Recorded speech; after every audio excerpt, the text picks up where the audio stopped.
De verdad. la ex esposa. Ok.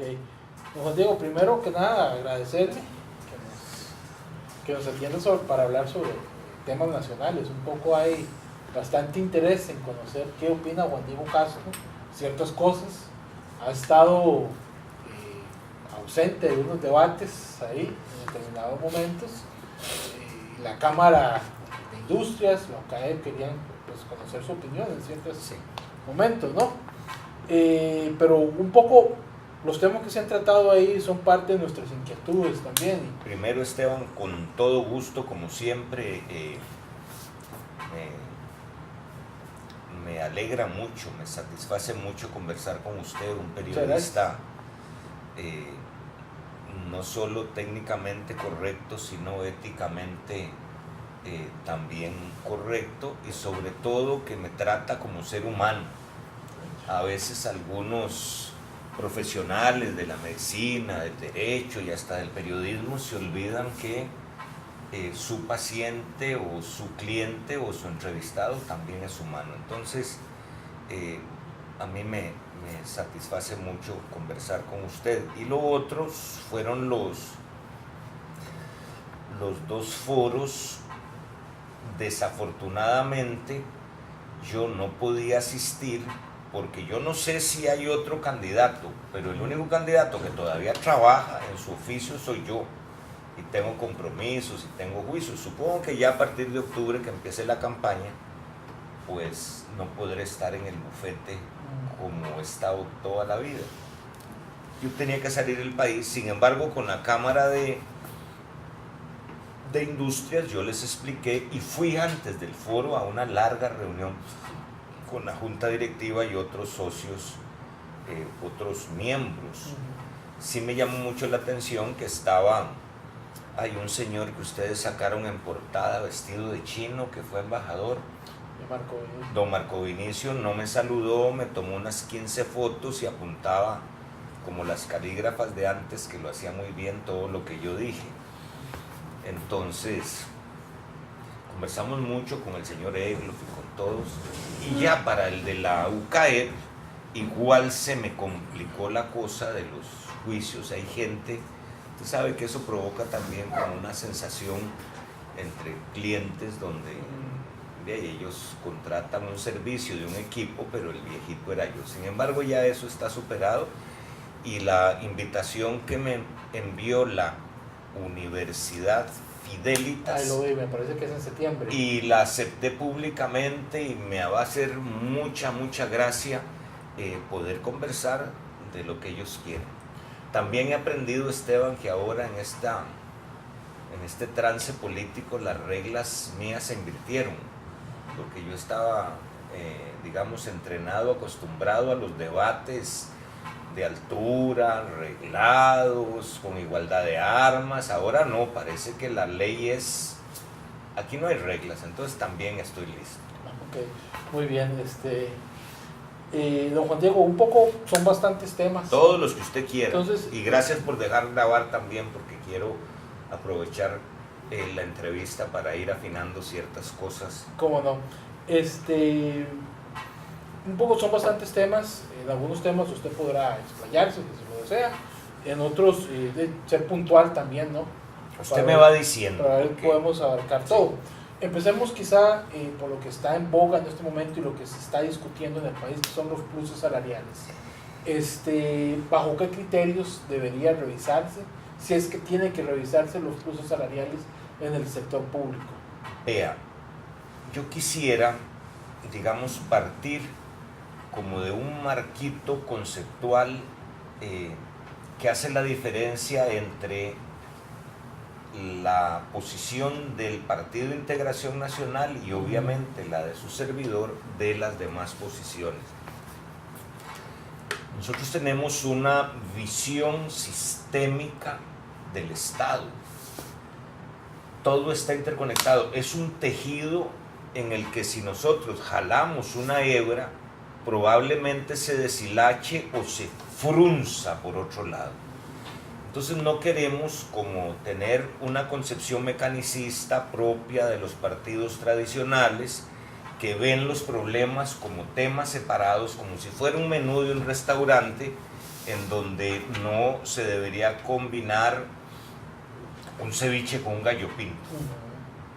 Aquí yo creo que teniendo una concepción sistémica de qué es lo que tenemos en este estado, de qué es lo que hay en la conciencia social o en la conciencia nacional de este país, nosotros vamos a ir viendo cada uno de los aspectos que usted quiere que tratemos.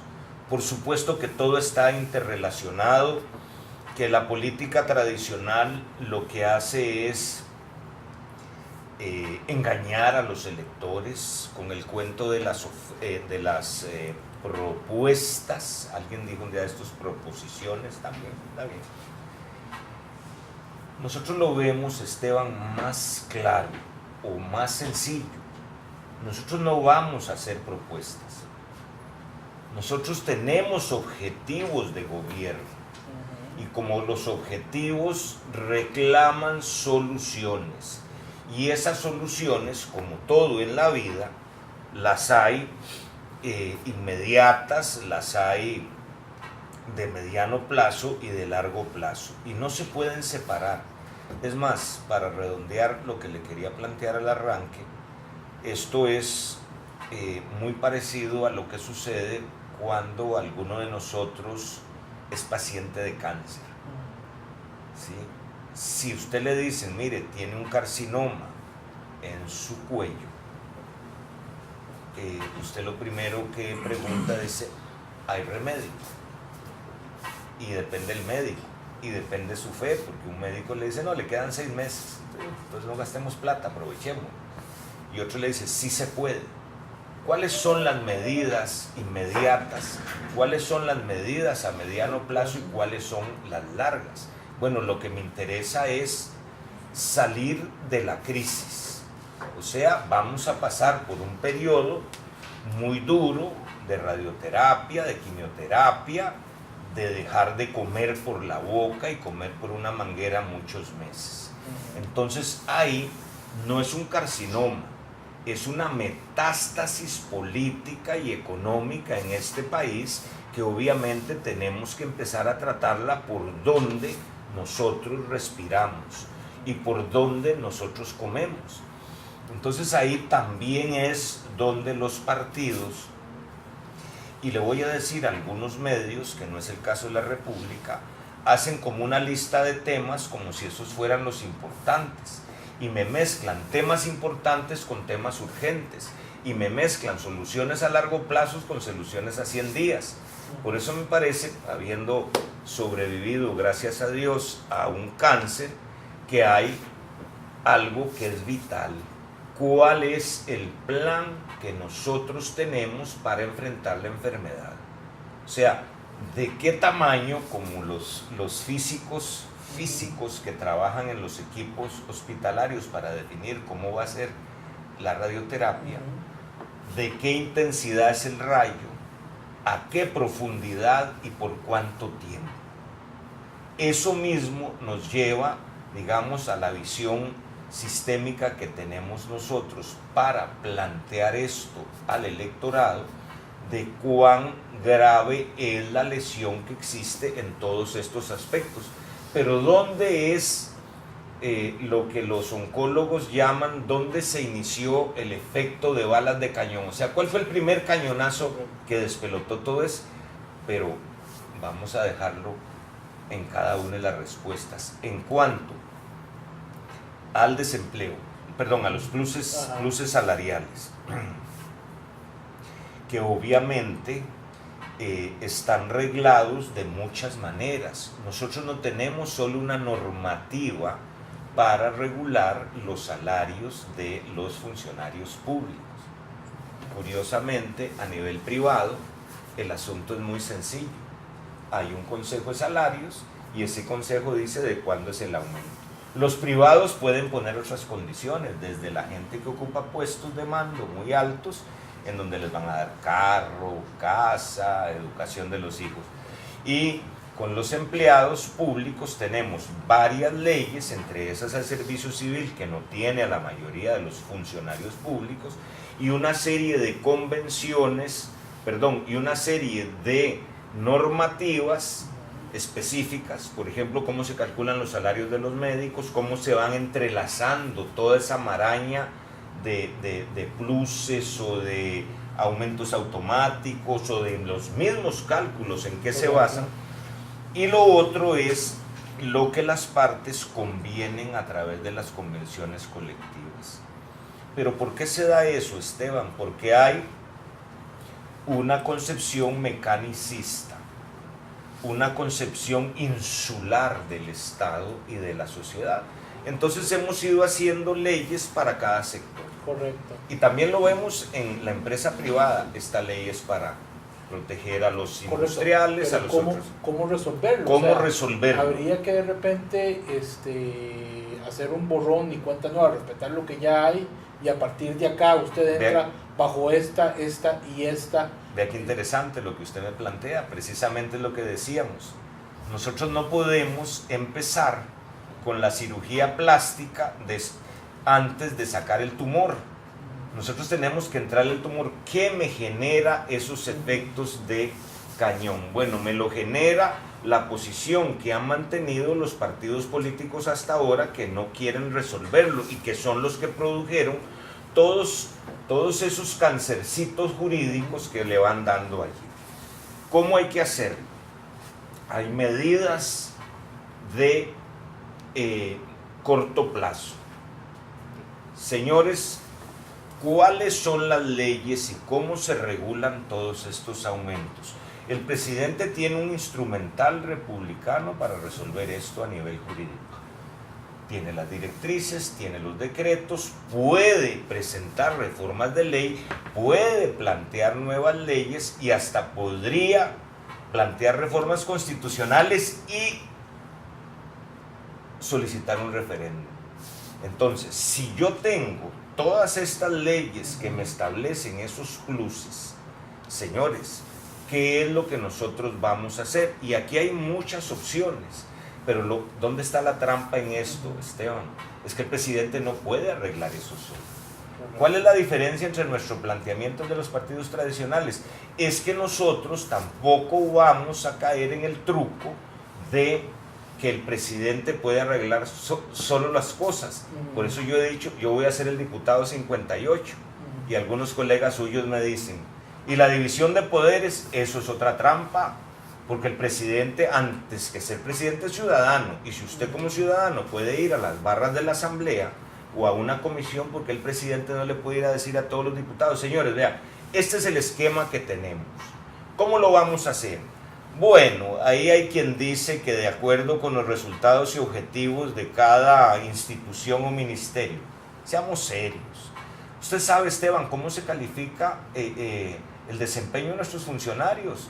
Sabe bien cómo se califica el desempeño de los maestros. Todos sacan 10 corridos. Sí. Todo es automático. Entonces, en países como Italia, por ejemplo, que conozco el caso someramente, se acabó todo eso. Aquí no podemos llegar a decir el presidente lanzó una directriz y se acabaron los pluses. Tiene que haber un acuerdo. Pero vea qué interesante también, porque la gente confunde la palabra acuerdo con consenso.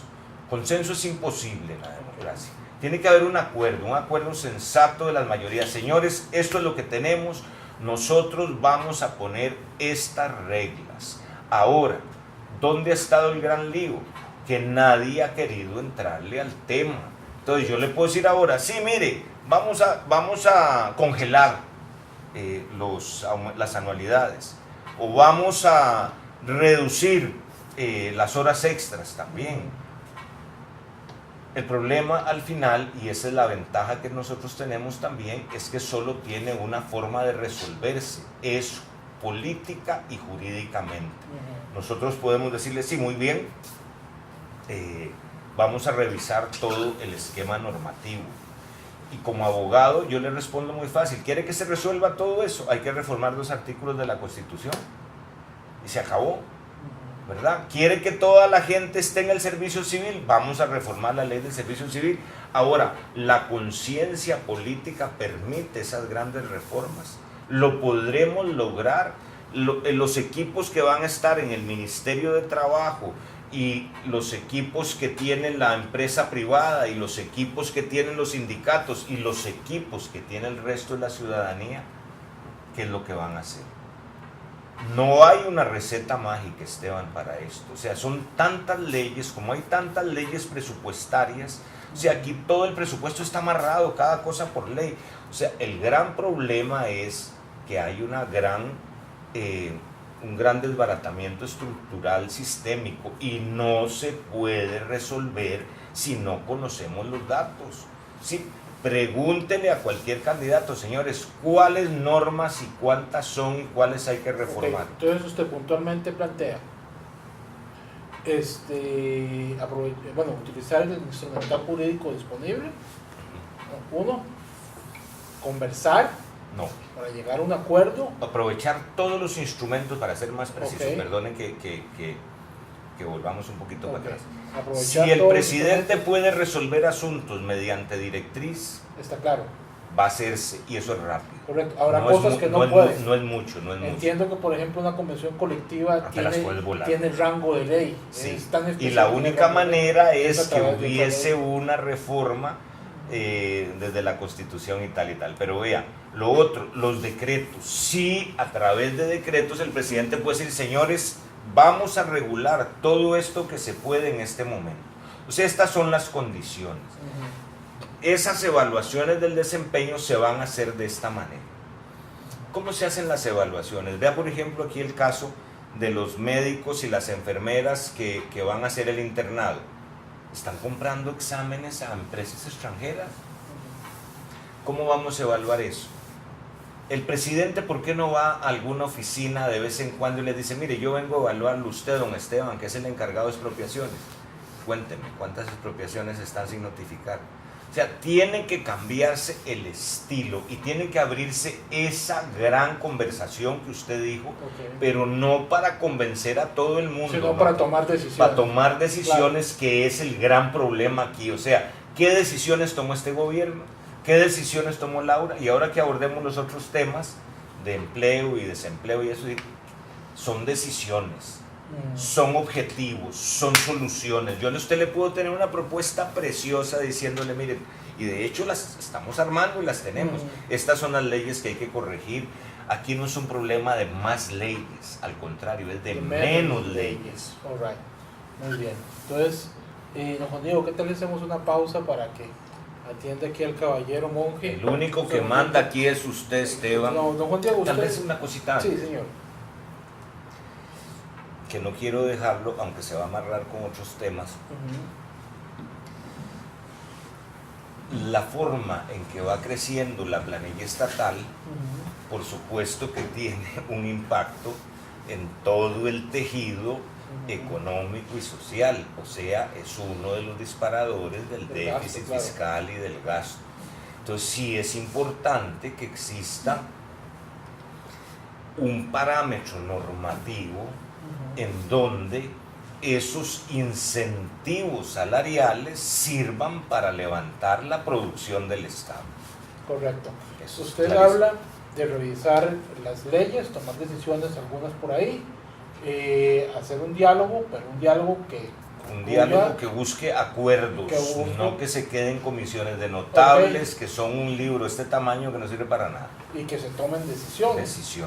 ¿Pero en qué plazo? O sea, porque ahí vamos con los plazos de los mismos instrumentos. Lo que yo pueda hacer dirigiendo el gobierno de reconstrucción nacional mediante la herramienta de las directrices, lo vamos a hacer.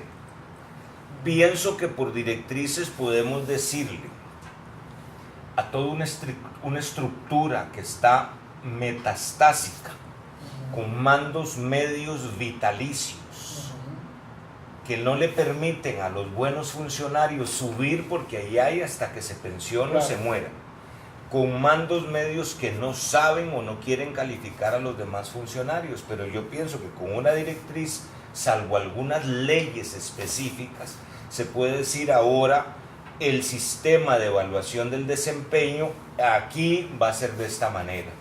Pero recuérdense que no son solo los del gobierno central. Sí, ¿cómo se evalúa el desempeño en la Corte? ¿Cómo se evalúa el desempeño en la Asamblea Legislativa? ¿Cómo se evalúa el desempeño en las 81 municipalidades?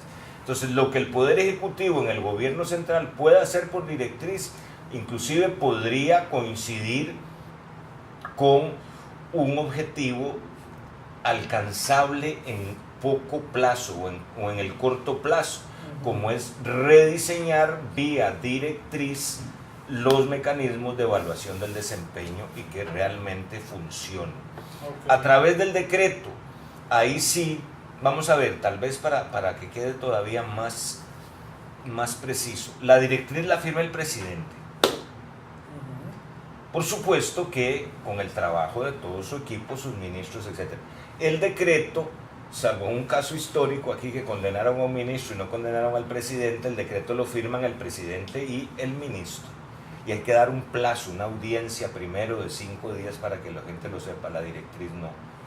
Y ya lo que haya que reformar por ley, nosotros lo vamos a plantear en asamblea. Y estoy seguro que en este momento, en las gavetas del archivo parlamentario, hay cantidad de proyectos que podemos nosotros acomodar y revivir. Todo eso, Esteban, tiene, digamos, un fertilizante que lo puede hacer crecer o quitándoselo no pasa nada. Y es la conversación, me gustó más conversación que diálogo, directa y clara entre el presidente como el diputado 58 y los otros 57. Correcto. Señores, esto va así. Pero al ser un tema disparador de gasto, necesariamente... Hay que cortar con los instrumentos que tengamos rápido. Okay. Si con las directrices podemos nosotros decir, mire, esto se va a parar así y así y así. Y con los decretos también se puede hacer, sin necesidad de entrarle a las leyes, pero es que ahí está el problema, Esteban. Que también hay un detalle muy curioso, no sé cuántos candidatos a la presidencia somos abogados, pero muy pocos se han dedicado al derecho y al análisis jurídico y a la cátedra jurídica, o sea, los que podemos ver con claridad somos quienes hemos estado interesados en que el derecho funcione. Y entonces hay leyes que no nos van a permitir tocar nada si no se modifican. Igual como un plan de tratamiento, ¿qué es lo que se cura ya para estabilizar al paciente? ¿Con qué seguimos? Y ahora sí, después de que pasó lo que pasó, vamos a hacerle la cirugía plástica. Lo que sí es claro es que vendrán medidas y medidas fuertes. Pero no solo eso, es que nosotros vamos a ser el único partido que va a proponer cuáles son las directrices que vamos a firmar el 8 de mayo.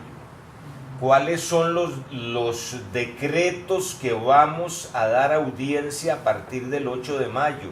¿Y cuáles son los proyectos de ley atinentes a este y a otros temas que están en asamblea y que queremos poner a caminar? ¿Cuál sería la meta en este tema de pluses salariales? Porque, por ejemplo, la meta es poner un mecanismo equitativo, claro y uniforme para que los funcionarios públicos sean remunerados adecuadamente. Sí, suena como que no estoy diciendo nada como consultor internacional, pero lo que le quiero decir es que el objetivo sería tener un mecanismo claro que todos los ciudadanos, no solo los funcionarios o los empresarios o los sindicalistas, todos sepamos cuáles son las reglas del juego. ¿Es un salario único entonces o no? No necesariamente un salario único, pero sí un mecanismo para que se fijen los salarios. Es más, déjeme ponerle un ejemplo. Un chiquito o una chiquita recién graduado de Derecho entra como defensora pública o como fiscal y entra ganando 1.800.000 colones al mes. ¿Realmente ese debe ser el salario? No me parece. Bueno, es excesivo. Claro. Porque ¿cuál es el salario de un licenciado en Derecho si trabaja en empresa privada? 800, 1.000.000. Entonces, cuando usted me habla de los pluses salariales, yo creo que un gobierno que quiera hacer las cosas en serio, que quiera realmente tomar decisiones, debe ir pensando también en que tan ser humano es un funcionario público o un defensor público que tiene 25 años y un año graduado, como un muchacho que va a ser un técnico electricista, y la diferencia es sumamente grande. Entonces, ¿cómo vamos entrándole también al otro tema? ¿Por qué no se hace todo esto? Porque los políticos no hablan de esto. Aquí no hay un solo partido que tenga en su página web, partidos que tienen 50, 40 y 30 y 20 años de existir, cuáles son todas las leyes que hay que modificar. Nosotros sí, a pesar de ser un movimiento que tiene un semestre, le vamos a decir con claridad qué vamos a hacer el 8 de mayo. Esa es la diferencia. Alright, muy bien. Don Juan Diego, sé que los temas son muy interesantes, el cómo es fundamental. Voy con el cómo. Pero tratemos de ser más puntuales. Voy más puntual. IVA. ¿Qué pasaría con el IVA? ¿Usted estaría dispuesto? ¿Es necesario un IVA? Es necesario un impuesto al valor agregado, es necesario modernizar, actualizar y afinar ese y los otros impuestos. ¿Cómo sería este IVA? ¿Subiría un 15 o un 17%? Yo pienso que no debemos subir nada. Ok, un 13%. No flat. Debemos subir nada. Flat, esa es la palabra que he aprendido de ustedes. Flat. Y ver qué efecto va produciendo. El otro asunto es, vuelvo yo a mi metáfora del paciente, usted no puede decidir desde el primer día cuál es el tratamiento que necesita. De acuerdo como vaya evolucionando, sí debo tener yo claro cuáles son las medicinas que yo voy a ir aplicando. Y este es el pronóstico que me va dando día a día. O sea, cuántas células están en problemas y cuáles no, cómo las voy controlando, cómo se va armando. Pero aquí hay un hilo esencial, un hilo conductor esencial, y es la transparencia del gobierno con la ciudadanía, no solo con la prensa, sino que usted como periodista sepa qué está haciendo. Ahora, con los mecanismos de información podemos estar diciendo, mire, vamos haciendo esto, estos son los plazos, aquí están las directrices. Nosotros no vamos a llegar el 8 de mayo a decir, tenemos un decreto para hacer 5 puentes. O nosotros no queremos hacer una platina económica, Esteban, nosotros queremos hacer puentes económicos. Entonces, un 13% flat, ¿no? ¿Alguna exoneración dentro de los sectores, educación, salud? Vea, tenemos allí también ese problema porque hay muchas cosas. Vea la paradoja de la salud. Yo le pido un recibo al especialista por la consulta que vale, no sé, 40,000 colones. No, si uno le pide el recibo, le aplica el 13% y lo termino pagando yo. No solo eso, sino que además yo no puedo rebajar mis gastos médicos de mi declaración de renta.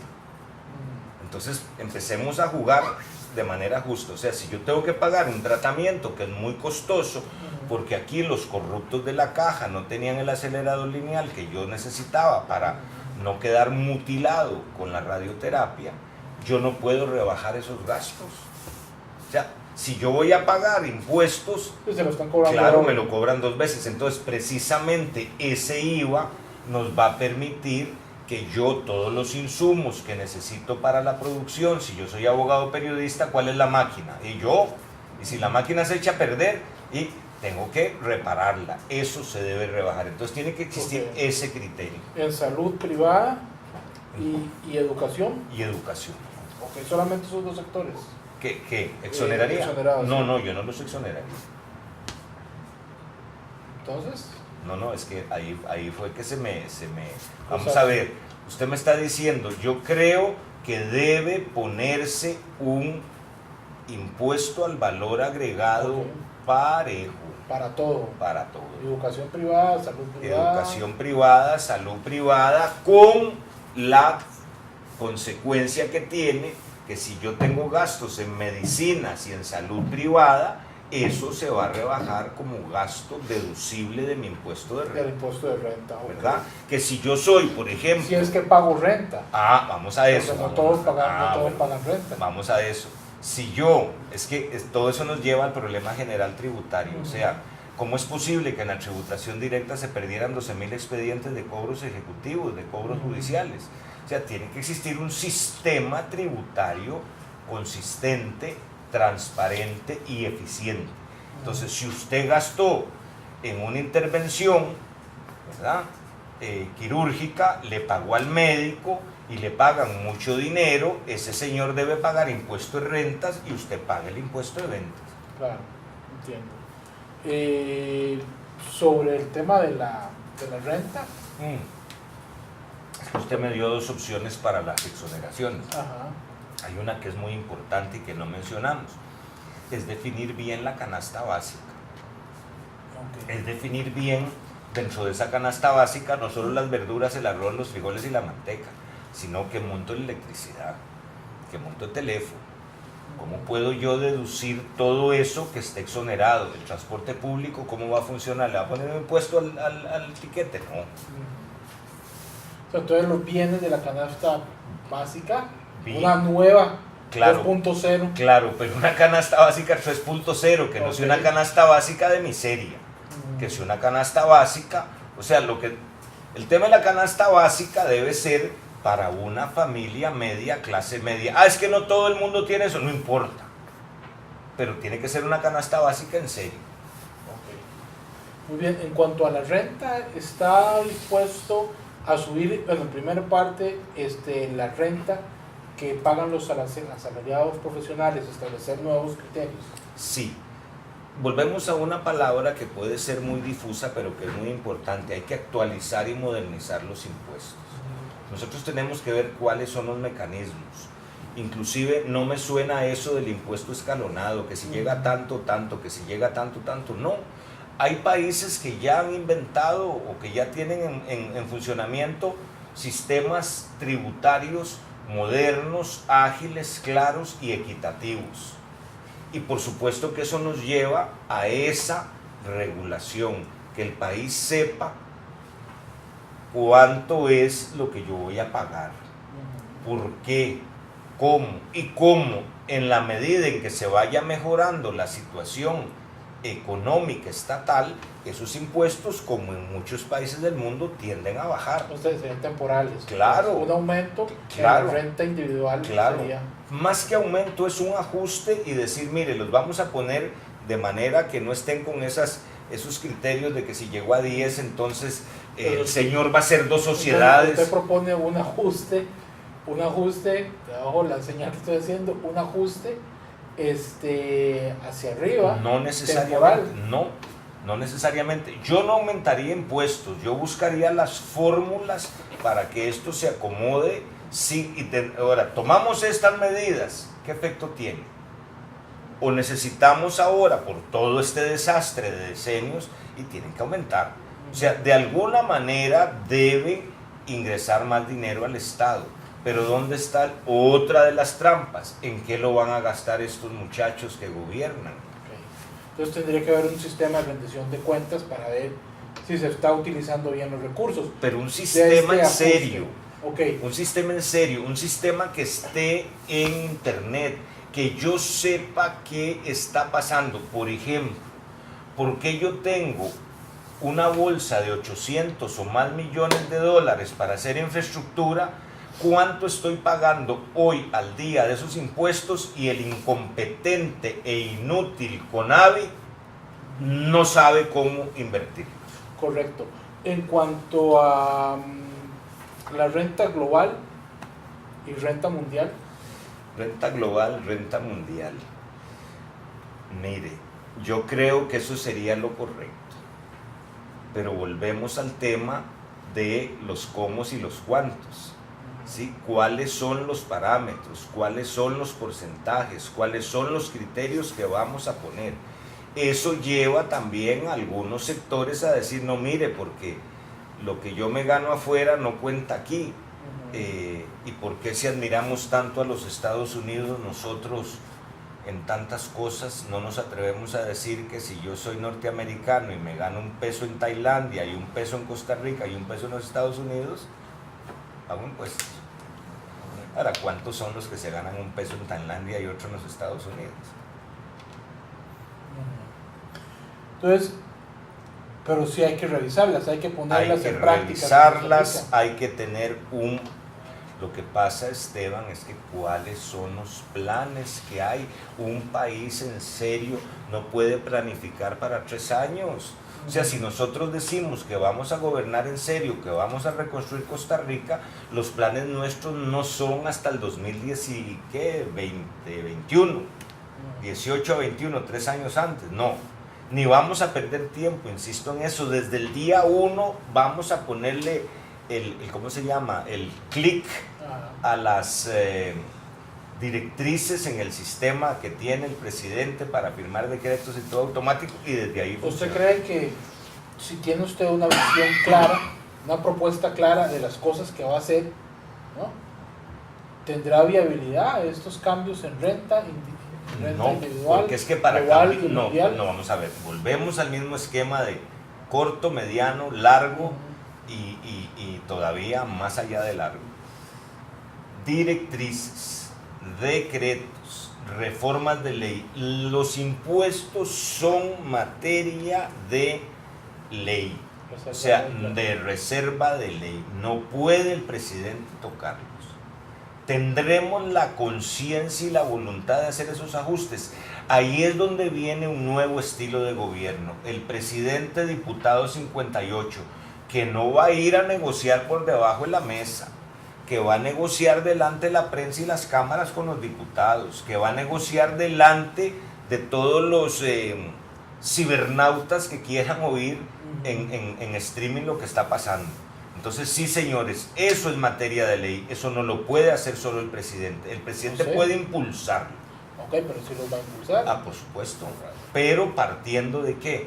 De criterios técnicos que están ligados precisamente a qué controles van a existir del gasto público. La inutilidad, el desperdicio y la corrupción. Sabe bien, Esteban, que la corrupción nos cuesta a nosotros la mitad del déficit fiscal. O sea, con solo que controláramos la corrupción, el déficit fiscal se viene a la mitad. ¿Y la otra mitad de dónde saldría, Esteban? De controlar la criminalidad. En cuanto al tema, por ir avanzando en otras cosas, en cuanto al tema de energía, digamos, una de las mayores preocupaciones del sector productivo es el costo de la energía eléctrica. Ellos tienen desde hace años una solicitud para que se aumente la participación del sector privado en la generación eléctrica. Hablan de pasar de un 15% a un 30% de lo que se consume anualmente. ¿Está Juan Diego Castro de acuerdo con eso? ¿Que las cogeneradoras privadas produzcan más energía? No solo eso, estoy más allá de ese límite que nos dicen los señores industriales y los señores de la UCAEP, pero no podemos olvidar también de la posición que tenemos nosotros a nivel mundial en cuanto a la competitividad, de lo que ahora supongo que hablaremos. Es que no es solo el problema de la energía, es que nosotros podemos irnos a un país donde la energía es más barata, pero tiene que andar usted con un ejército y con carros blindados, donde usted va a tener problemas de todo tipo. Nosotros no dependemos solo de un factor para que la producción se incremente. Con la energía concretamente, ¿quiénes paralizaron estos proyectos? Fue doña Laura Chinchilla. Ni siquiera quiso que se discutiera el proyecto de ley que dejaba el gobierno de Arias anterior. Pero tenemos otro problema. Hoy precisamente ustedes en la República lo mencionan. Nosotros ya con los avances tecnológicos que existen en el planeta, nosotros podemos producir energía eléctrica en Tucurrique y venderla en México. Pero resulta que los cables de Nicaragua, según dice el periódico Hoy, no aguantarían más de 40.000 kilowatts, entonces no podemos vender lo que tenemos. Y cuando cayó un rayo en Panamá, se nos cayó el sistema aquí. Nosotros debemos prepararnos no solo para estar intentando bajar la electricidad aquí, que también tiene una trampa la producción eléctrica, porque no es solo aumentarles eso, sino que el ICE no sea un comprador cautivo, que haya como una especie de bolsa de energía en donde los precios sean los precios internacionales y compitamos con los demás países a los que les podemos vender energía. Yo estoy de acuerdo. El problema no es solo bajar el costo de la energía o aumentar el porcentaje de participación privada, sino ¿Cómo se van a fijar esos precios y esos costos para que no haya tampoco ningún acto de buchonada? Muy bien. Ya que estamos hablando del ICE en parte, preguntarles si el ICE debe construir obra pública o si el ICE Esteban, debe, a veces yo no sé si usted lo que quiere es torturarme o qué. o el ICE debe participar de una u otra forma en la construcción. Ya vimos que con una alianza público-privada, todas las obras que generó el huracán Otto, bueno, todos los desastres que generó el huracán Otto, se arregló vía ICE, ¿no?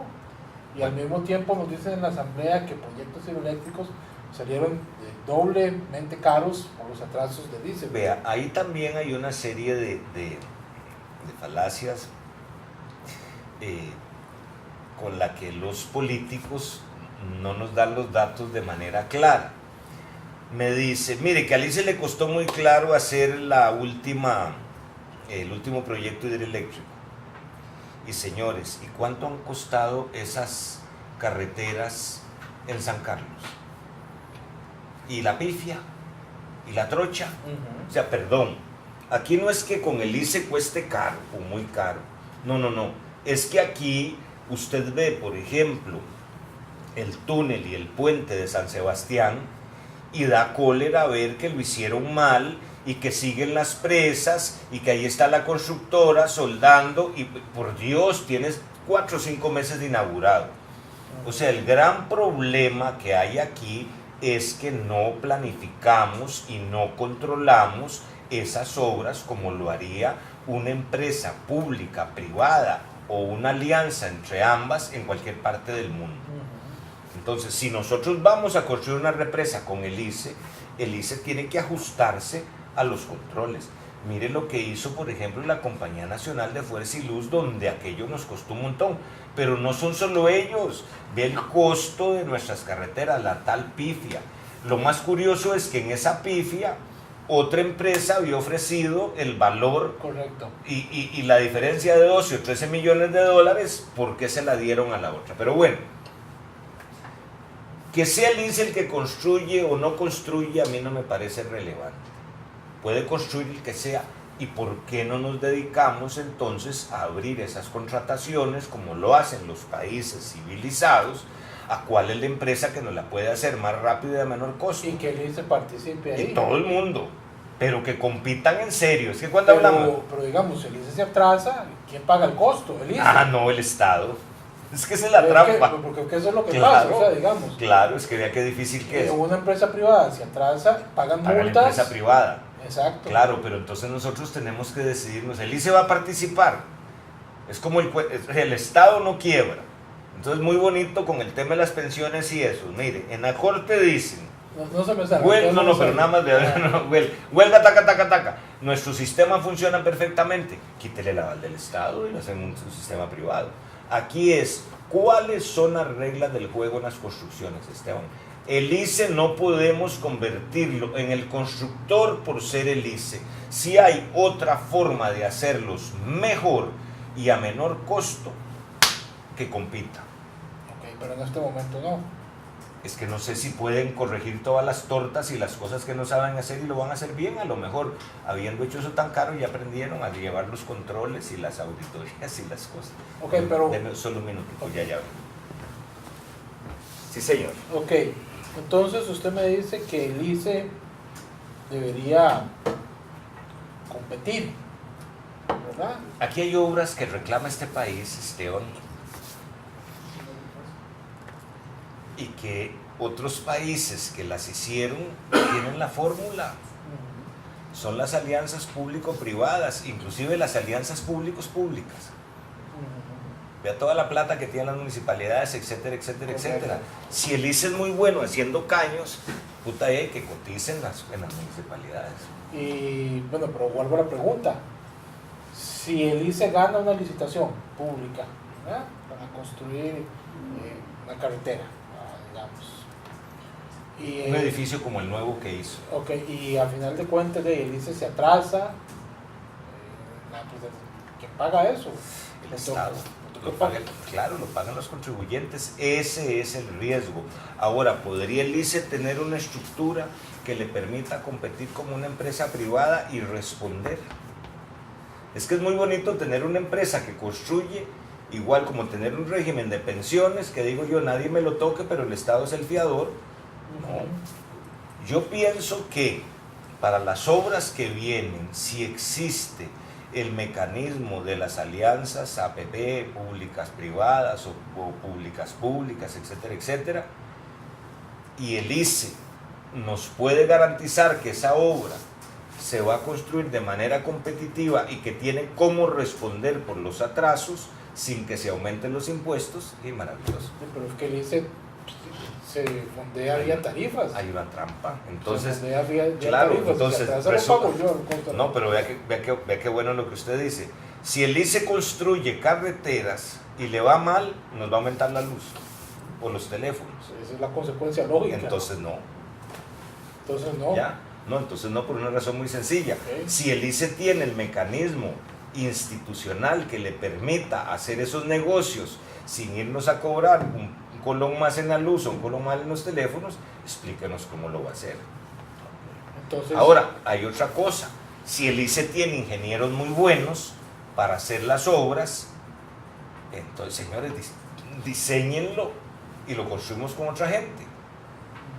¿Ya? Entonces usted preferiría que el ICE, en vez de participar como un concesionario, sí, no, como un constructor, sea un diseñador, o un controlador en una alianza público, en una alianza pública privada. Entonces ahí sí, no, porque los ingenieros son muy buenos para diseñar esas cosas. Correcto. O sea, lo que yo veo, Esteban, es que no debemos ser tan estrechos, ¿sabes? Y el costo ante un eventual fallo lo pagaría la empresa privada en este caso. Sí, señor. Buenísimo. Lo que pasa es que volvemos al gran tema. ¿Quién asume las consecuencias en este país? Por eso a mí me hace mucha gracia oír a algunos candidatos que dicen, ahora lo que se trata no es de buscar responsables, sino de ver cómo lo hacemos. No, perdón. Volvemos a lo mismo. Señor, ¿usted fumaba? Sí, y ahora tiene un cáncer en la garganta.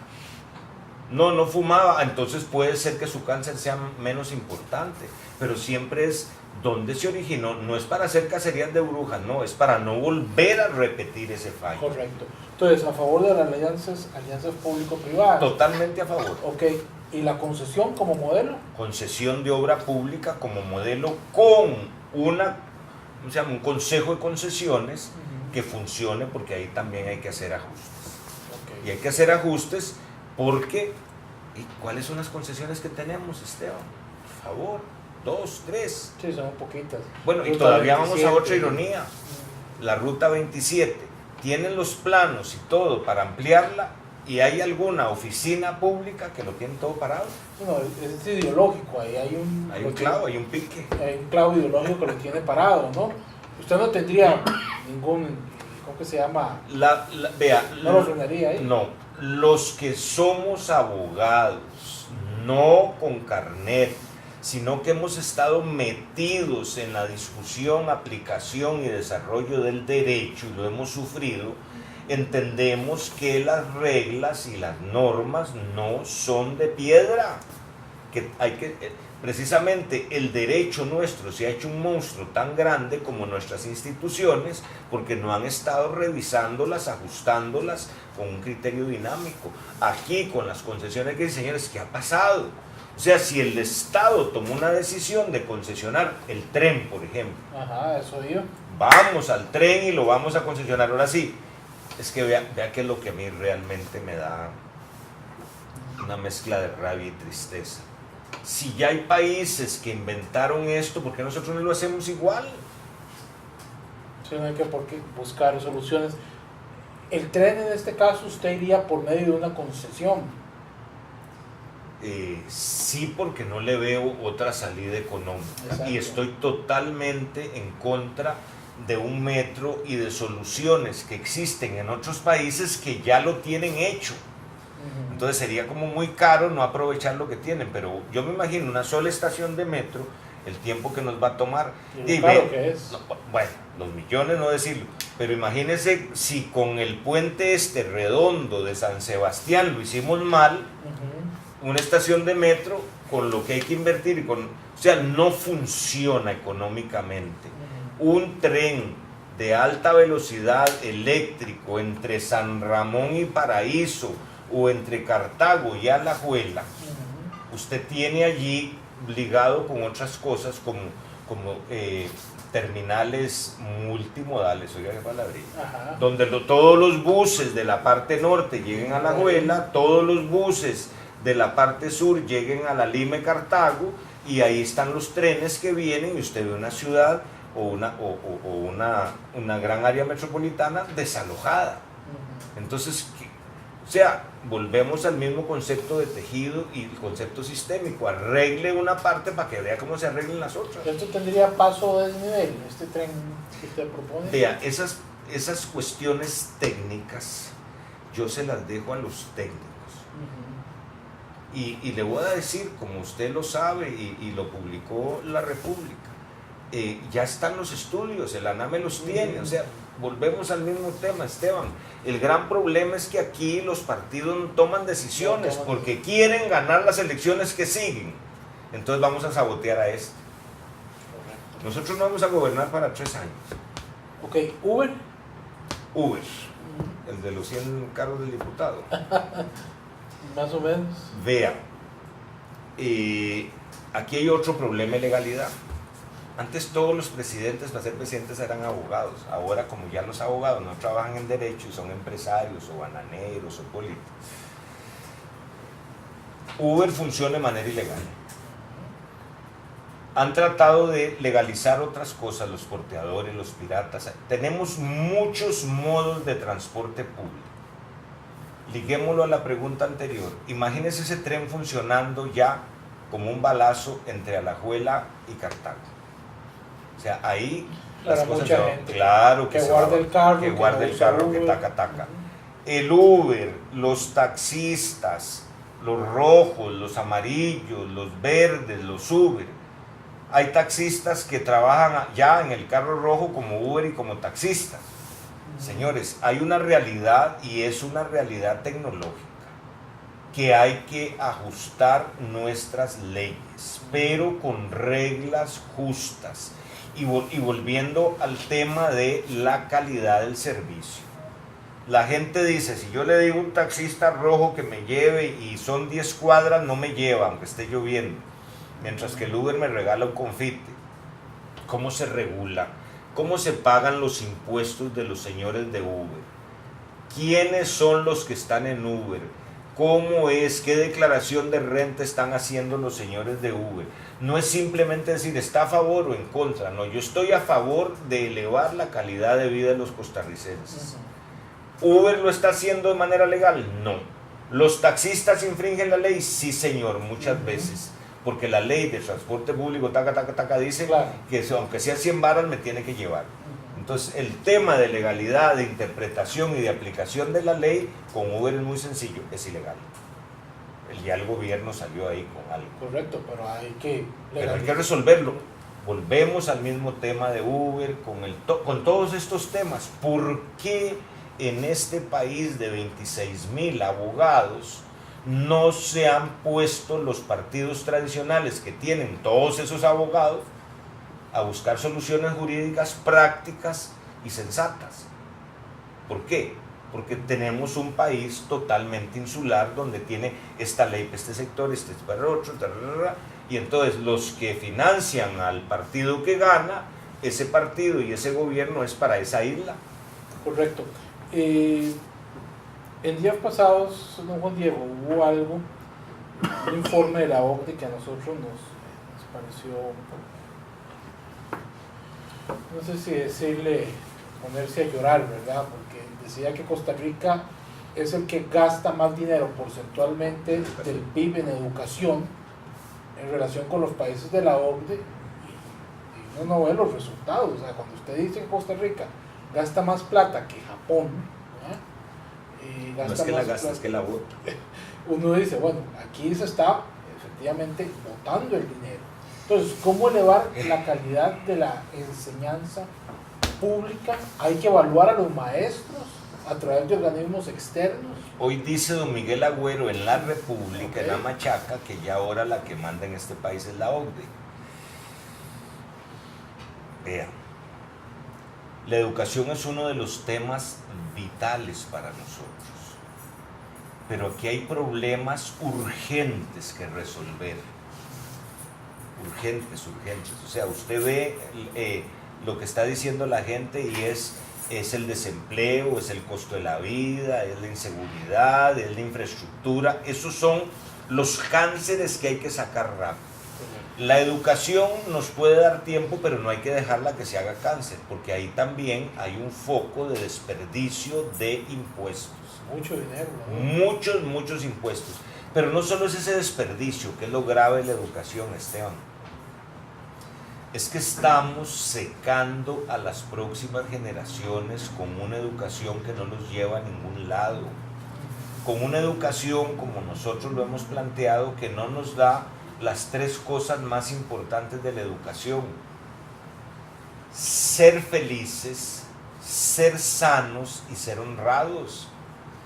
Y usted ve esa cantidad de exámenes y cosas y el costo, y las familias, digamos, de profesionales de clase media, que hacen el gran esfuerzo para que el chiquito vaya a un colegio carísimo donde no va a aprender nada más que buen inglés, y termina trabajando en un call center. O sea, hay otro fallo sistémico. ¿Qué dicen los sindicatos? ¿Qué dicen las cámaras de la educación? ¿Qué se dice de la educación dual? ¿Qué vamos a hacer con todos estos muchachos que pasaron, ahora creo que son 2 años exigidos de kinder? 2, 6, 8 y 5, 13 años de educación que le costó un montón de plata, no solo al Estado, a las familias, aunque esté en la pública, ¿sí? Todo lo que cuesta, todos los días el chiquito taca. Y resulta que terminan la educación secundaria y pierden matemáticas y se quedan 2 o 3 años sin trabajo. ¿Qué es lo que nosotros proponemos? Señores, vean, ¿cuánta gente tiene registrada el Ministerio de Educación que debe el bachillerato y estudió 13 años para atrás? Entonces, con un aparato que se liga ahora a otro tema que ahí medio le vi del FES, que es el aparato de la educación universitaria, señores, si tenemos aulas desocupadas, catedráticos que ganan 2 o 3 millones de colones al mes por una clase y una tesis, venga, todos esos muchachos que no terminaron, que no ganaron los exámenes de bachillerato, les vamos a dar 5 o 6 carreras para universitarias ya. Entonces, si Juan Diego Castro perdió las matemáticas, allí la universidad le va a repetir el curso. Pero no se van a meter a estudiar derecho y criminología y psicología, no. Estas son las carreras que se abren para técnicas, estamos hablando de... digamos para universitarios, porque es un poquitico más allá que el INA. El INA, ahí lo tenemos, pero vea qué curioso cuál es lo que le estamos metiendo a nuestras chiquitas y a nuestros chiquitos. Usted se va a aprender todas estas materias que al final de 13 años no le sirvieron para nada si no entra a la U. Claro. Eso está resuelto en otros países, Alemania, cualquier otro país. Entonces usted sale como los chiquitos de el Monseñor Sanabria y son electricistas y pueden entrar a la U, pero ya están produciendo, ayudándole a la familia. O sea, hay que dar un vuelco total también sobre el paradigma de la enseñanza. O sea, hay que olvidarnos de los esquemas antiguos. Los niños y las chiquitas aprenden si les emociona aprender, y tenemos un problema gravísimo. Y es en manos de quién, Esteban, estamos dejando la formación de nuestros docentes. Para mí el profesional más importante, y no es una cosa que a mí se me ocurre, vea usted en los países nórdicos, los maestros son los mejores pagados de todo, de la empresa pública y privada. Los maestros aquí tienen que ser preparados muy seriamente. Hay universidades de garaje produciendo maestros que no tienen ninguna capacidad. ¿Y por qué la Universidad de Costa Rica y la Universidad Nacional se quedan callados y no dicen nada y no proponen la UNED ni ninguna de estas 3 universidades un programa nacional de formación docente donde se unen todas para reciclar a los maestros que tenemos. Claro, y debería haber una evaluación, ¿no? También. Estricta, es más, una de las Y cosas externa, que dijimos una vez, no propia del ministerio. yo prefiero externa, pero una de las cosas que dijimos un día de estos fue que el examen de bachillerato lo tenían que hacer los profesores y los alumnos. Y que se crucen. Claro, De manera, Esteban, para ver si es cierto que el profe de matemáticas se sabe todas las ecuaciones que pusieron en el examen. He oído empresarios hablando de una evaluación que se hizo en unos cantones de Guanacaste sobre los profesores de inglés y era de pánico. Correcto. O sea, la educación es un problema o una cosa muy importante. Lo que pasa es que con los recursos que tenemos, con el instrumental jurídico que tenemos, con un presidente que no solo puede mandar muy poco, sino que no quiere mandar y no quiere tomar decisiones, es terrible. ¿Y el FES? ¿Cortaría usted plata al FES? Para mí la educación, y soy consistente con lo que le dije antes, es importantísima. Yo le pediría cuentas al FES y le diría, señores, ¿ustedes qué están haciendo? Porque yo puedo decir, por ejemplo, que en la Universidad de Costa Rica, en la Facultad de Derecho, hay un catedrático que se gana 3 millones y pico y da un curso.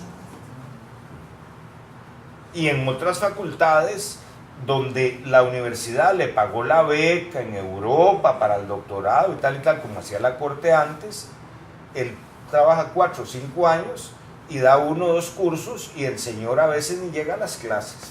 O sea, cuando nosotros hablamos de autonomía universitaria, nosotros también tenemos como ciudadanos, no como presidente, el deber de exigir cuentas transparentemente. Entonces, ¿en qué están gastando los señores? Porque si yo veo que la Universidad de Costa Rica tiene una fundación, creo que se llama Fundevi, que da asesorías y que hacen, por ejemplo, un chorizo que hizo con el Ministerio de Salud por $2 millones para reestructurar el ministerio, y esa plata entró a Fundevi, y el encargado de ese proyecto sumó lo que le pagó Fundevi para irse a jubilar al Ministerio de Trabajo con 5 millones, señores, por favor. Correcto. O sea, las universidades no son ciudades vaticanas. Si les estamos dando los impuestos, el gobierno tiene la obligación de pedir cuentas. Correcto, lo cual no se ha hecho. No se ha hecho nunca. Más bien lo que se hace es un tubo abierto ahí. Correcto, este gobierno habría ya de hecho. Bueno, lo que pasa es que este es un gobierno universitario. Así es. Educación dual debe extenderse, la educación dual. Vea, yo voy igual un poquito adelante.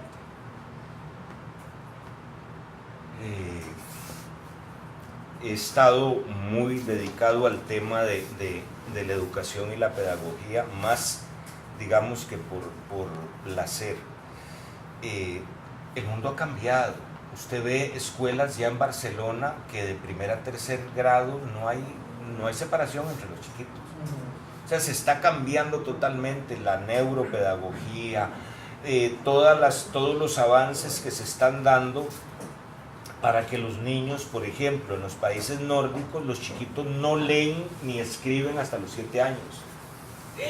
¿Cómo? Si aquí hay chiquillos que hablan a los 4 años. No, es que en los 3 años de preescolar los enseñan a ser felices, a ser sanos y a ser honrados, a trabajar en equipo, a superar todas las cosas que nosotros tenemos. O sea, hay sistemas inventados, por ejemplo el bullying. El bullying aquí se controla sin necesidad de gastar tiempo y plata, pagando una licencia de 120.000 euros al gobierno de Finlandia y entrenando a todos los profesores del país, y el bullying se acaba en un año. ¿Para qué vamos a perder tiempo? Con esto de la educación dual, desde la escuela los niños deben aprender a hacer cosas. Hay chiquitos que no saben cambiar un bombillo y algunos de 5º grado que no saben hacerse los cordones del zapato. Pero aquí también, claro, muy bien, educación dual. Todos, ricos y pobres, privados y públicos, tienen que sacar teneduría de libros, redes, computadoras, no sé, carpintería, mecánica, hay 1000 cosas. Algo útil. Algo útil, todos, porque ahí sí es importante, todos. No es que los chiquitos del colegio tal y tal y tal, eso no, todos. Ahí un poco se me adelanta la pregunta, ¿no? Dice el gobierno que tenemos las cifras de desempleo más bajas de los últimos X años, ¿no? Pero la realidad es que un alto porcentaje de esta gente que está sin empleo, entiendo yo que cerca del 70% es gente que no ha terminado el bachillerato ¿correcto? O el colegio. Vea, Esteban, aquí hay otro truco. Yo recuerdo una vez en una discusión en un juzgado penal que yo empecé diciendo: voy a señalar los trucos y trampas del fiscal, y la jueza me dijo: no diga esa palabra. Bueno, voy a señalar los hierros, no diga esa palabra. Bueno, voy a señalar los errores, no diga esa palabra. Y le digo: voy a decir la última, voy a decir los defectos, no diga esa palabra. Entonces, ¿qué digo? No diga nada, me dice. Bueno, aquí hay trucos y trampas, porque si usted ve los números, dice: sí, claro, lo levantaron. ¿Con cuántos funcionarios públicos más? Por favor. ¿Cuánto valen los desempleados? Vea qué feo. ¿Usted sabe cuánto vale aquí matar a un chiquito de 18 años, que es del colegio más caro del país, que el niño es de la familia más rica y que el niño está con 100 corridos de notas? ¿Cuánto vale ese niño si lo mata un carro? Igual que el chiquito con el pronóstico más feo de la familia más pobre, con problemas de aprendizaje, etcétera, etcétera, valen lo mismo. Se calcula por el ingreso per cápita. Así es la Corte. La gran injusticia también, porque aquí eso es otro. ¿Qué tiene que ver con lo que usted me pregunta? Vea, ¿cómo es posible que no sepamos cuánto nos cuesta tener no a esta gente desempleada, sino cuánto nos costó prepararlas? 11 años para que no produzcan. O sea, el costo es como una bola de nieve. Pero ¿qué se hace? Dar más empleados en lugar de entrarle a la solución de los problemas por donde debemos empezar. ¿Quién nos va a dar empleo? ¿El Estado o las empresas? ¿Cuántos obstáculos le ponemos a una familia que quiere poner, no sé, una sodita? ¿Cuántos obstáculos le ponemos a un señor que tiene una finca y quiere poner una cantera y le cuesta 20 millones de pesos hacer el estudio de impacto ambiental y se lo hacen mal y lo estafan los asesores y los biólogos y todo el mundo? O sea, tenemos que entrarle a buscar las soluciones para que haya más crecimiento, más empresas y todo este otro cuento. ¿Y en qué incide esto? Usted ve la cantidad de trabajadores informales, pero todos van a la caja y no cotizan. Entonces, es lo que yo le digo, todos esos hilos están interconectados y no se buscan soluciones sistémicas, sino soluciones mecanicistas que al final lo que tienen es un poco de propaganda para ver quién gana las elecciones y gobierna entre comillas por 3 años. Correcto. Sobre el tema de pensiones, don Juan Diego, ¿cómo resolver el desastre del IBM? Vea. ¿Qué se propone hacer? ¿Usted aumentaría la edad de retiro, los años que yo tengo que trabajar? Yo pienso, Esteban, que nosotros debemos como ciudadanos conocer quiénes son los responsables de este desastre. Está documentado, se utilizaron datos falsos, se engañó a la junta directiva de la caja, se quedaron callados y aquello se alborotó. ¿Por qué se excluyó la supervisión por parte de la SUPEM del IBM? Porque volvemos al concepto mecanicista político insular. El IBM es un botín que lo vamos a manejar políticamente los que estemos ahí. Igual, a un problema de este tamaño, una solución del mismo tamaño. La solución es matemática. ¿Cómo lo vamos a hacer? Y usted sabe que hay muchas formas. aumentando la gente que va a cotizar, haciendo bien los cálculos actuariales y diciendo, estas son las soluciones, no hay de otra. Pero es que lo más grave, Esteban, es que eso ha pasado en todo el mundo. Y en el resto del mundo civilizado encontraron soluciones. Correcto.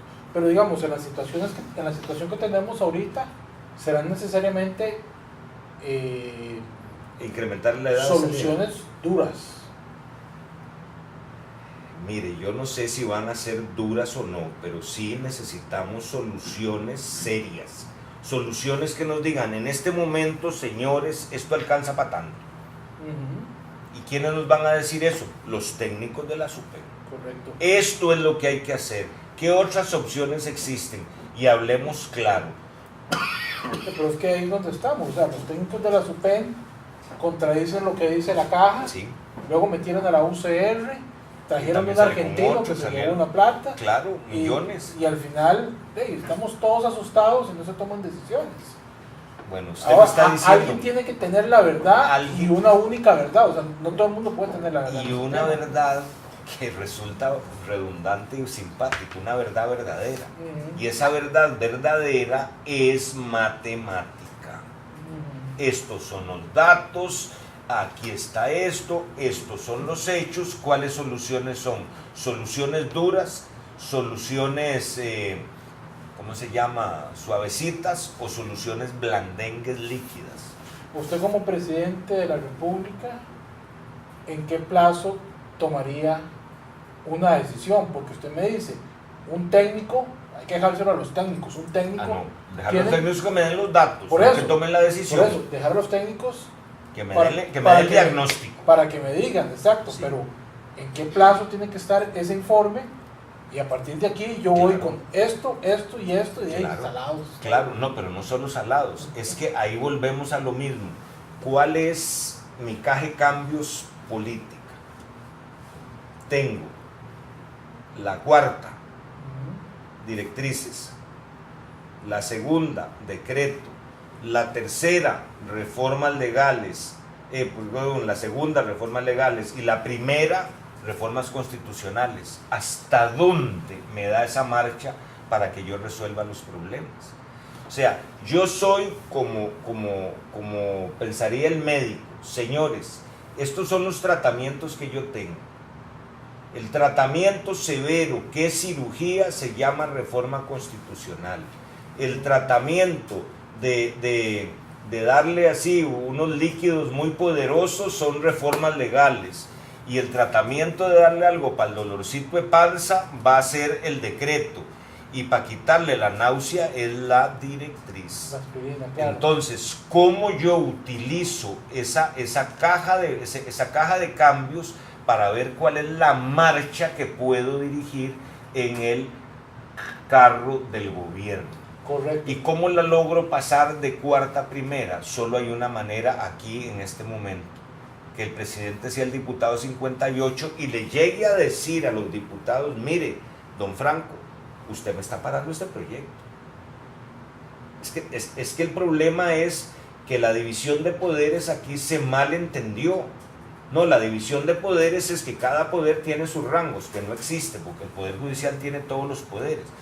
Y que el presidente sea el llamado a llamarlos correcto al orden y decirles: señores, vea, aquí le vamos a entrar por este lado. ¿Qué es lo que dicen los 4 informes de la caja? Como abogado, yo he visto en fraudes 3 peritaciones de auditores y las 3 son diferentes. Igual están diciendo aquí: no, un momentito, pero tiene que haber un criterio que me diga: mire, esta es la receta, señores. Correcto, Señores diputados, ¿en qué plazo debería estar eso? Es que yo no se lo puedo dar.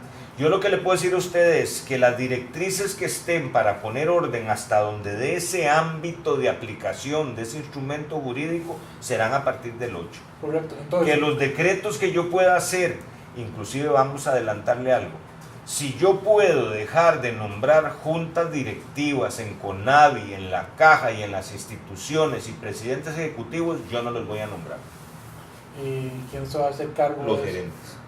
Los y gerentes. Que haya un gerente general. Pues que está a través de leyes, ¿no? Por ejemplo, la constitución de la Junta Directiva de la Caja es una ley. Claro, pero vea qué curioso la trampa. Es una ley donde hay 3 señores de la patronal, 3 señores de los trabajadores y 3 señores del gobierno. Pero el señor de la UCAER, que se llama Adolfo Gutiérrez, tiene 3 gobiernos de estar ahí y no lo cambian. Y él no se ha dado cuenta de lo que ha pasado. ¿Los presidentes ejecutivos son necesarios o no? El problema es ese. Yo lo veo en 4 estratos. Correcto, pero es que no puede dejar de nombrarlos ahí. No lo sé. Vamos a ver. No lo sé si estoy obligado o no a nombrarlos. Simplemente no nombro presidente ejecutivo. Si no lo nombra, la junta directiva no puede tomar decisiones. Bueno, ¿quién las toma? Pues el que está ahí, el gerente, en este Bueno, caso. pero es que obviamente estoy bromeando con usted, Esteban, pero la broma no deja de tener sentido, ¿sí? ¿Cómo vamos a gobernar en tiempo de desorden, de crisis, de inutilidad y de corrupción? Solo hay una manera, con inteligencia. Respetando el instrumental legal, aplicando y diciéndoles, vio que no pasó nada si no lo nombré, vio cómo todo funciona. Bueno, aquí hay un chiste que tenemos los abogados viejos, y la corte estuvo en huelga 10 días, ¿y qué pasó? Nada. ¿Será que no hace falta? Pero en el tema de las pensiones es uno de los asuntos importantes que hay que resolver en serio desde el primer día, y desde el primer día diciendo, esta es la directriz que se va a dar. ¿Usted se casaría con lo que diga la SUPEN? No necesariamente, me casaría con el criterio técnico. Bueno, estoy de acuerdo en que la SUPEN supervise el IBM y todos los sistemas. Sí, porque tiene que haber algún criterio por encima de todos. Claro, el de la SUPEN. No, es que estaba pensando en lo que usted me decía, que está aquí el argentino, el otro. Bueno, a lo mejor algún técnico de la SUPEN se equivocó para el arranque. Después, si se equivocó o no se equivocó, es lo que hay. Yo pregunto mucho por qué no metieron el IBM en la SUPEN. Mira, es que era muy complicado. Bueno, complicado. ¿Y en la corte, las pensiones de la corte? Las pensiones de la corte yo las pararía en seco. Las pararía en seco, con un impuesto del 50-60%. O una contribución solidaria. Una contribución, bueno, ese es el eufemismo que se inventó. Correcto. Sí, pero a mí no me parece, por ejemplo, otra cosa. Si la viuda de un ex magistrado tiene la pensión de viuda y tiene la pensión de profesora, debería compensarse algo. Tienen las pensiones. Y lo otro, vamos a esto. Si la viuda vendió una finca en $5 millones, bueno, es que aquí hay una caricatura lindísima, Esteban. La casa de don Bernal Jiménez Monge en Los Yoses es un palacio de mármol italiano, y el señor cobra una pensión de 6 millones de colones al mes. ¿Sí? ¿Quiénes son los pensionados de lujo y por qué? ¿Por qué? Porque se han servido la sopa con el cucharón, no con la cucharita. Entonces, eso también... no, es que ya son derechos adquiridos. No, momentito. El derecho no está escrito en piedra. Si fuera necesario reformar la Constitución y reformar la Sala Cuarta, y el país quiere que esas decisiones se toman. Pero ¿qué es lo que sucede aquí? Que ningún presidente le dice, señores, esto es lo que hay que hacer. Y lo vamos a hacer así, y van a chillar este. A ver, vamos a un referéndum. A un referendo para decidir lo de las pensiones. Para referir las pensiones. Lo de la Sala Cuarta. Lo de la Sala Cuarta. Vea, yo vi también en su lista el tema de la reforma del Estado. Yo no creo en la reforma del Estado, Esteban. Eso se habla desde que yo era un chiquito, que fui ministro hace 24 años. Mario Carvajal fue el ministro de reforma del Estado y la movilidad laboral y no sé qué. No. Ya no es simplemente una reforma, una remodelación, es una reconstrucción. El Poder Judicial, lo he dicho en la República, es un monstruo. La Sala Cuarta tiene que salir del Poder Judicial. El Ministerio Público no sirve para nada, tiene que salir del Poder Judicial. Pero es que cuando hablamos de reforma del Estado hablamos del Poder Ejecutivo. No, el Estado no es el Poder Ejecutivo. El Estado es los 3 poderes y las 81 municipalidades y las 7 provincias. Esteban, hay municipalidades que no saben gastar el presupuesto. Correcto. Entonces, esa reconstrucción también va por etapas. Si el país se atreve a decir queremos una constituyente y hacemos un referéndum para pedir la constituyente, si los señores del tribunal los dejan, o hacemos un referéndum simplemente para ver qué opina la gente, modificando la constitución se arreglan una gran cantidad de problemas. ¿Usted lo impulsaría? Claro que sí. Una constituyente, ¿no? No una constituyente, una nueva constitución. Una constitución hecha por técnicos, una constitución que realmente le diga al país esto es así. Igual como yo creo en una solución matemática. ¿Vía referéndum? Puede ser vía referéndum. Por supuesto que hay que reformar la ley de referéndum. Sería maravilloso, vea que esa idea surge aquí en la conversación con usted, que seamos el primer país del mundo en que tiene a toda la ciudadanía siendo una Asamblea Nacional Constituyente con un proyecto muy claro, muy bien hecho técnica y políticamente, y la ciudadanía dice, lo aprobamos. No 57 o 60 o 20, no, la ciudadanía. ¿Que se puede? Claro que se puede. Hay que reformar leyes. Ok, esto sería un poco para destrabar el aparato público. Más que destrabarlo, porque ya no, ya se, ¿cómo se llama cuando un carro se funde? Sí, ya no hay nada que hacer, las bielas y el cabezote se hicieron un nudo, no, hay que cambiar el motor. Aquí ya no es destrabarlo, es que el motor constitucional se fundió. Y en ese sentido, por ejemplo, la sala cuarta, y me refiero a la sala cuarta, porque es, digamos, que el tribunal máximo, ¿no? Al final de cuentas, es el que le dice no al presidente, no a la asamblea y no a la corte. Correcto. Es el que manda, ahí está el poder realmente en este país. Sí, señor, sí, señor. En la sala cuarta, ¿qué reforma debería hacerse en la sala cuarta? La primera, sacarlo del poder judicial. La primera reforma es que en los países civilizados el poder constitucional está fuera de todos los poderes. Porque cuando se mezcla el poder judicial y el poder constitucional da ¿cómo se llama? Un resultado peligroso. Bueno, ahí están sentados todos en la ahí corte están plena, todos lo manejan, todo lo dicen. Bueno, ya sacaron a la sala cuarta el edificio, ¿verdad? Ahora la mandaron allá a un edificio en el que pagan creo que 1.000 millones al año. Y uno de los magistrados pidió video. Bueno, José Gustos.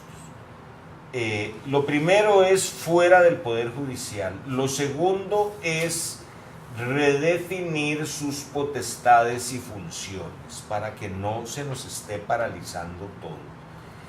Y lo tercero es que en lugar de ser 7 magistrados deben ser 3 o 5. 3 o 5. Señor. ¿Cómo se definiría? ¿Cómo los nombra? Los nombra la asamblea. ¿La asamblea? Sí, ¿Igual claro. la asamblea? Sí, yo pienso que el fiscal general debe ser nombrado por la asamblea, como la contralora, como la defensora, inclusive la defensoría y la contraloría. Ay, yo como que lo revolvería en una sola cosa, para que la Contraloría no esté tan tranquila, que solo llega después de que se dio el asesinato, sino que llegue desde antes de que se enferme el paciente. Entonces, y el Ministerio Público sí, con una estructura como la Contraloría, y la Policía Judicial en esa reestructuración, en esa reconstrucción, estaría totalmente fuera del Poder Judicial con una sola policía, en manos del Ministerio de Seguridad. Igual tránsito, fuerza pública, vigilancia aérea, policía de migración, una sola policía. ¿Que es muy peligroso? Le digo, no, no es peligroso, aquí no vamos a tener más de 20.000 policías, la de Nueva York tiene 300.000. Todas juntas. Todas juntas, PoliCR. Ya para ir terminando, Juan Diego. Yo me puedo quedar con usted aquí todo el día. No sabemos que tiene temas importantes que atender. Y ya son temas ya de campaña que naturalmente... Lo que usted quiere, Esteban. Por eso le pregunto. Sobre el tema del uso o legalización del marihuana medicinal, recreativa, ¿cree que no? Vea. Volvemos otra vez al tema que los abogados sabemos que es donde todo el sistema jurídico tiene su punto de equilibrio, ¿sí? Aplicación e interpretación. Ya la jurisprudencia le dijo a aquel abogado de Alajuela: chavalo, esas maticas suyas no son delitos para que usted se la juzgue. O sea, esa parte está resuelta jurisprudencialmente. Legalizar la marihuana para efectos curativos o para efectos lúdicos no me suena en este momento. Ninguna de las dos. No, excepto que el médico tratante diga: sí, esta señora que está con este problema, de este dolor, esa marihuana de tal característica que la venden en Los Ángeles, se puede traer. Es una medicina, ¿verdad? La legalización de la droga, yo no estoy de acuerdo. O sea, me parece que la mortandad y la sangría que hay en este país a diario por los enfrentamientos entre la gente del narcotráfico, los efectos que produce también, lo que está pasando ahora con una droga, una cocaína, ¿cómo se llama? Como con turbo, que se llama K2, no sé qué, me contaron los policías, son desastrosos. Entonces ese es un tema que también hay que abordar en serio. No se puede aislar del gran problema del narcotráfico solo esta cosa. Tenemos un experimento en Uruguay, hay que ver qué pasa también. Tendría que ser algo regional, de repente. Así es, así es. Y lo otro regional, pero hasta arriba. Es que un poco el problema es porque uno sabe que existen los carteles colombianos, pero en los Estados Unidos hay carteles en cada ciudad y no sabemos quiénes son y son los que compran. Correcto. Sobre el tema de los gays y los derechos civiles, yo parto y el PIN parte. Vea qué curioso, porque en esta fusión con el PIN nosotros tenemos dentro de nuestro esquema ideológico como número uno la Declaración Universal de los Derechos Humanos. No hay nada que inventar. Correcto. Pero además el Pacto de San José, no hay nada que inventar. Y en tercer lugar, la Carta de la Tierra, porque aquí también queremos rescatar algo. Y es que hay muchas de las cosas que nuestro gobierno va a hacer que ya están descubiertas hasta en la ONU. Los objetivos del desarrollo sostenible, la Carta de la Tierra, eso es lo que queremos. Con los derechos, no solo de los gays, de cualquier minoría religiosa, étnica, sexual, totalmente basados en la Declaración de los Derechos Humanos y en un principio de todas las tradiciones, digamos, espirituales de la humanidad, y es que no le hagas a nadie lo que no te gustaría que te hagan. Correcto. El matrimonio. Respetuosos. Con respecto al matrimonio de personas del mismo sexo, esa es una cuestión que se está discutiendo en la en la Corte Interamericana de Derechos Humanos. Ya la Comisión lo pasó a la Corte y debe salir dentro de poco un fallo, como fue el fallo que zanjó toda la discusión de la fertilización in vitro. ¿Qué van a hacer ellos? Van a aplicar el Pacto de San José, la Convención Americana de Derechos Humanos. Si se aplica y eso tiene que ser, tendrá que ser. ¿Verdad? Pero, bueno, un poco aquí me pongo un poquito rebelde en este caso. Dele sin miedo. ¿Uno a favor o en contra del matrimonio igualitario? Es algo que Costa Rica puede decidir. Vamos a ver. Si volvemos al mismo cuento para que vea que vamos sobre la misma línea. Si el presidente puede suscribir una directriz para autorizar el matrimonio del mismo sexo, ahí podríamos decir nosotros, bueno, vamos a asumir una posición. No puede. Por decreto no puede. Solo por una reforma de ley. Sí, y si la Asamblea Legislativa lo va a hacer, es la decisión de la Asamblea Legislativa. ¿verdad? Ahora, la reforma constitucional puede remediar el problema y decir se pueden casar como quieran. Ahora, si quiero decir que los derechos humanos de las minorías sexuales deben ser respetados. Por ejemplo, el derecho a heredar tiene que ser respetado. Si usted tiene su pareja o yo tengo la pareja del mismo sexo, yo le puedo heredar y nadie puede impugnarlo. El derecho de declarar patrimonio familiar la vivienda que tenemos los dos del mismo sexo, que somos parejas, se puede hacer. El derecho de adoptar o no, vea qué interesante, para mí se puede hacer. O sea, el matrimonio al final, en toda la discusión, es para tener todos los derechos que ya le da la legislación. Ahora, ellos quieren que se suscriba ese matrimonio, hay que hacer una reforma del código. Que yo lo impulse o no, habrá que ver qué es lo que realmente conviene dentro de todo el proceso de elevación de la conciencia. Va de nuevo. No, está muy bien claro, pero lo que conviene en el proceso de la elevación de la conciencia. ¿Sí?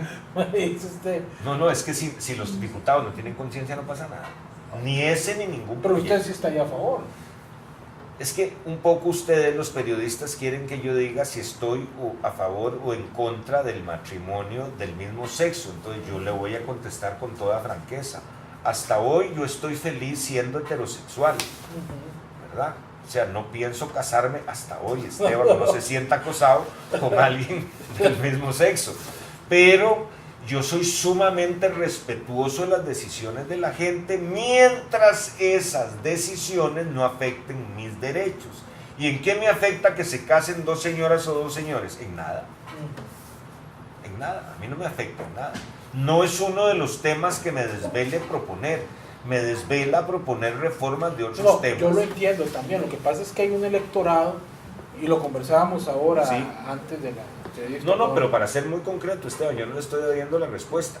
Yo no tengo ningún problema en que se apruebe. Y si realmente es uno de los temas o aspectos importantes para que este país crezca, yo estoy de acuerdo. En lo personal, yo pensaría que deberíamos pasar esa página de una vez y... Es que yo no le veo un problema. Y continuar pero es con cosas más importantes. Claro. Pero, digamos, para un sector de la población, que es un sector, un grupo etario bastante amplio. No, mire, independientemente del tamaño y eso, y todavía para ser más claro, los votos de ellos o no, vea, yo no tengo ningún problema con las creencias, los gustos, lo que quiera de la gente, mientras no afecten los derechos de nadie. Yo no veo en qué le afecta derechos que dos señores se quieran casar. ¿A quién le afecta? El problema es que yo no puedo decir, yo propongo la ley o yo voy a dejar que la aprueben.